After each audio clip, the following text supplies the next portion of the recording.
नमस्कार, बहुत स्वागत आपका। मैं हूं आपके साथ अनुराग सक्सेना।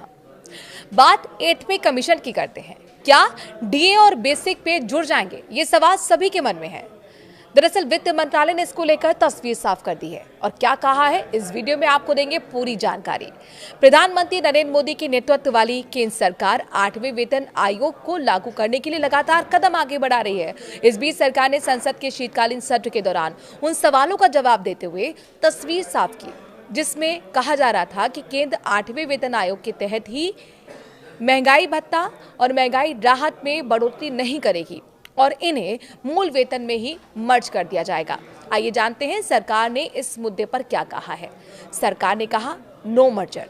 लोकसभा में सोमवार को इस सवाल पर सरकार की ओर से जवाब देते हुए वित्त राज्य मंत्री पंकज चौधरी ने साफ कर दिया है कि केंद्र सरकार के पास 8 पे कमीशन के तहत केंद्रीय कर्मियों के महंगाई भत्ते को मूल वेतन के साथ मर्ज करने से संबंधित किसी भी तरह का कोई प्रस्ताव विचाराधीन नहीं है। दरअसल ऐसा अनुमान लगाया जा रहा था कि डीआर में बढ़ोतरी न करते हुए इसे बेसिक पे में ही मर्ज कर दिया जाएगा। इससे पहले भी सरकार की ओर से सोशल मीडिया प्लेटफॉर्म ट्विटर पर इस तरह के अनुमानों को सिरे से खारिज किया जा चुका था। कब से लागू होगा 8वां वेतन आयोग? एक रिपोर्ट में कहा गया था कि 8वां वेतन आयोग 2026 के आखिरी या फिर 2027 की शुरुआत में लागू हो सकता है।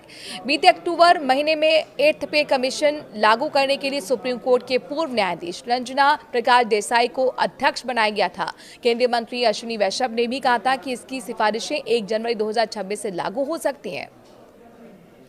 1 करोड़ से ज्यादा को फायदा होगा और कितनी बढ़ेगी सैलरी, चलिए बताते हैं। दरअसल 8th पे कमीशन लागू होने के बाद देश के करीब 50 लाख से ज्यादा केंद्रीय कर्मचारियों और 69 लाख पेंशनर्स को फायदा होगा।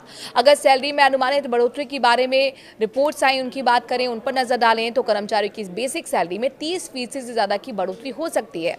नए पे कमीशन के तहत न्यूनतम बेसिक वेतन 18,000 रुपए से बढ़कर लगभग 30,000 रुपए हो सकता है। और अपने दर्शकों को बता दें कि फिटमेंट फैक्टर करीब 1.8 रहने का अनुमान है, जिससे कर्मचारी को 13% का फायदा होगा। बीते दिनों ब्रोकर्स फर्म एम्प्टिस कैपिटल की रिपोर्ट में दावा किया गया था कि इससे वेतन और पेंशन में 30 से 34% की बढ़ोतरी हो सकती है।